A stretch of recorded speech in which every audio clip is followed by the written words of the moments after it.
Jain children, welcome back to biology video class. Today we are continuing with the 13th chapter Organism and Population, and today's topic is populations.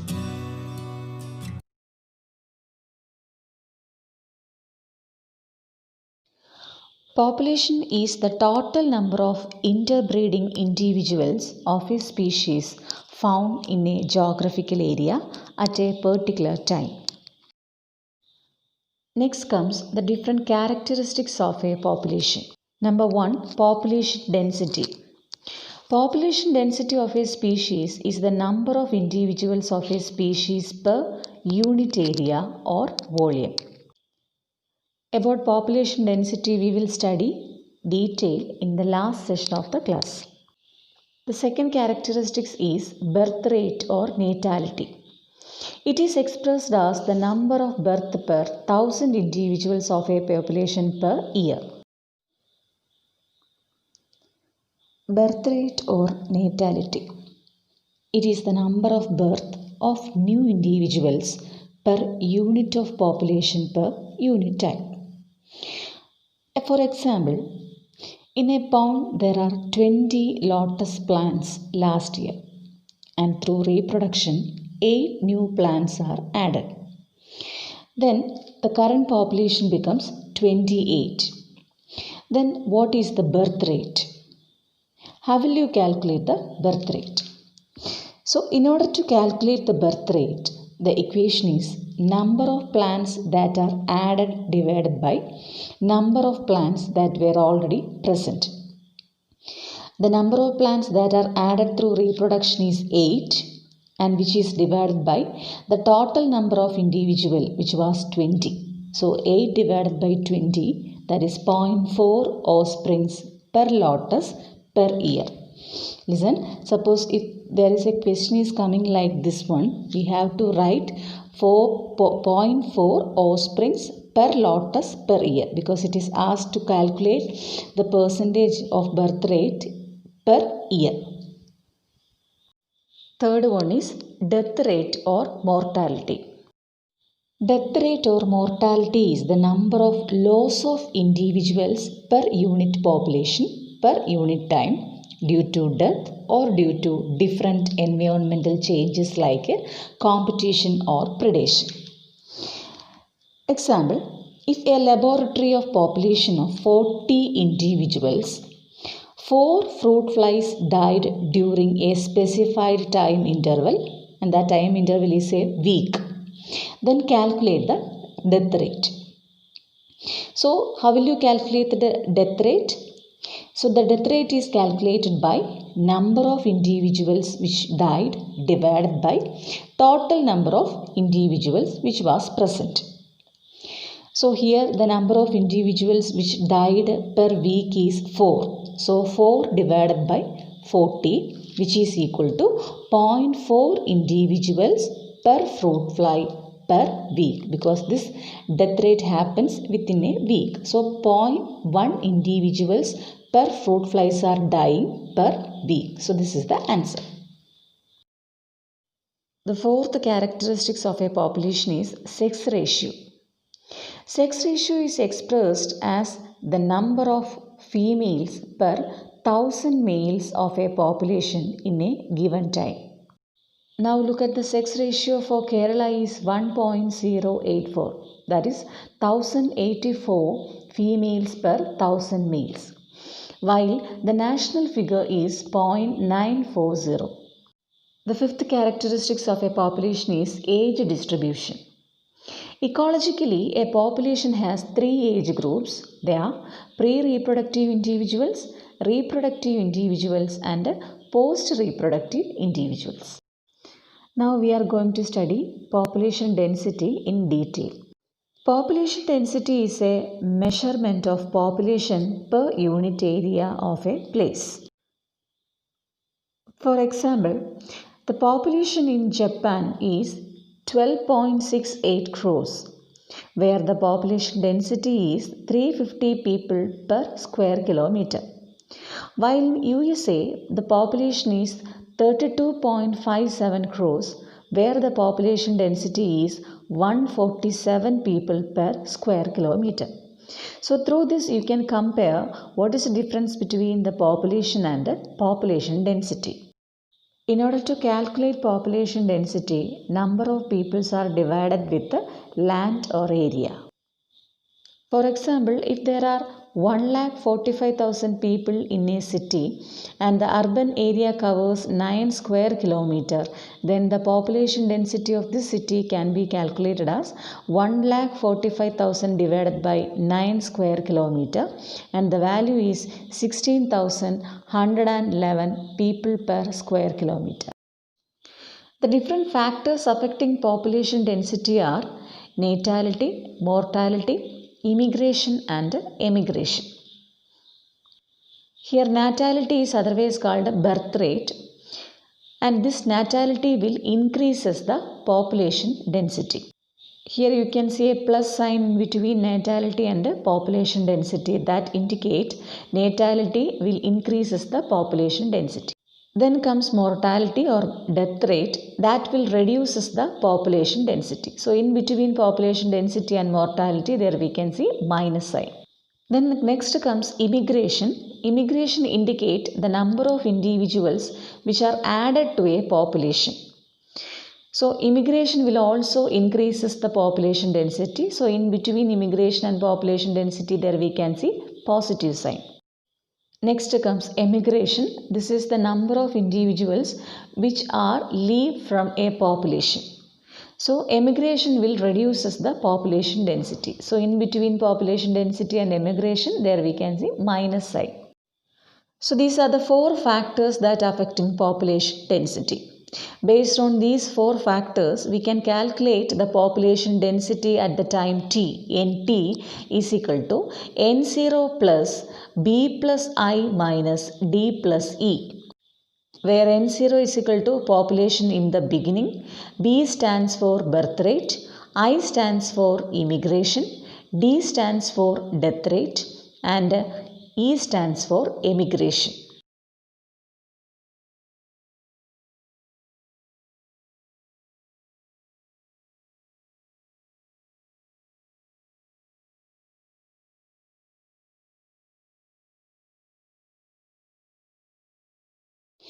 Usually population density is calculated in this way.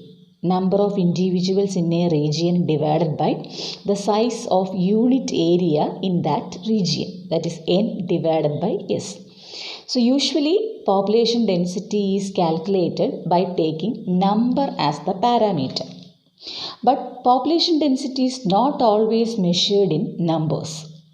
Sometimes percent cover or biomass is used, or person cover or biomass becomes more meaningful measure rather than number.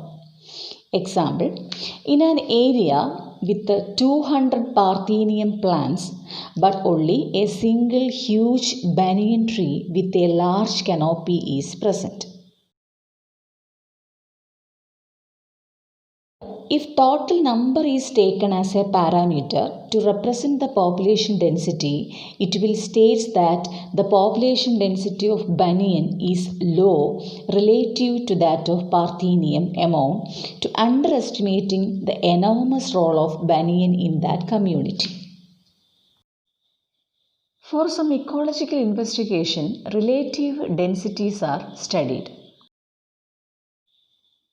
For example, the number of fish caught per trap is good enough measure of its total population density in the lake. Sometimes population density is calculated indirectly without seeing the organism. For example, the tiger census in our national parks and tiger reserves are usually calculated by observing the puck marks and also their fecal pellets. By counting its number, we will calculate a random number of tiger in that population.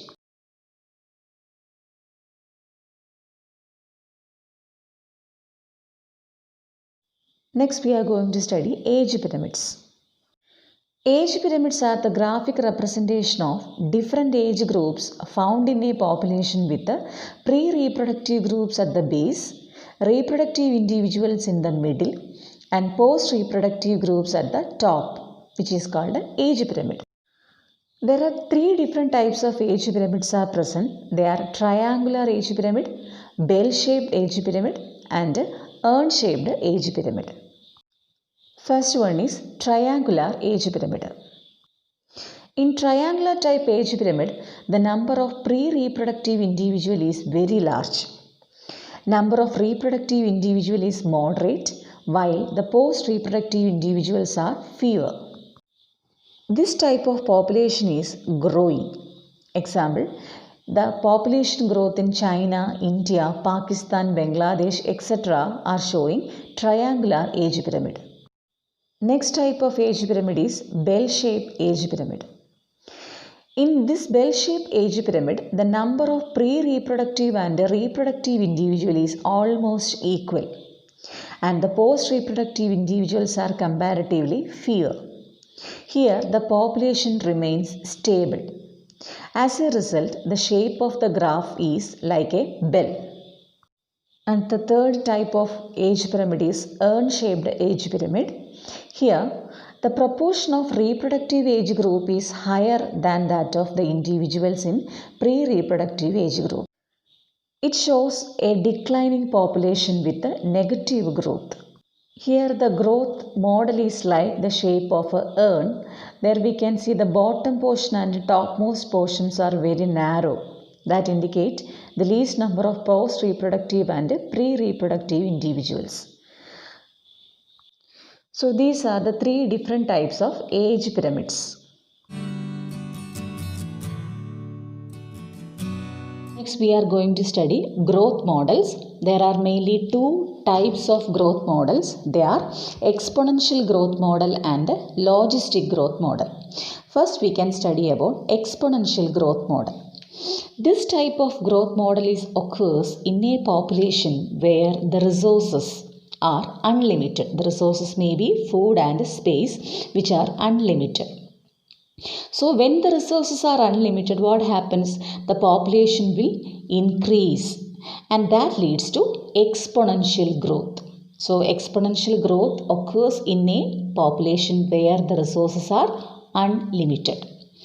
The increase or decrease in population density during a unit time, that period t, is calculated as dn by dt is equal to b minus d into n, where b minus d, that is birth rate minus death rate, is equal to r.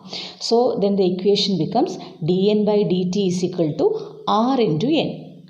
Here n is equal to population size, b stands for birth per capita, d stands for death per capita, T for time period, and R stands for intrinsic rate of natural increase. And this R value is differ from population to population.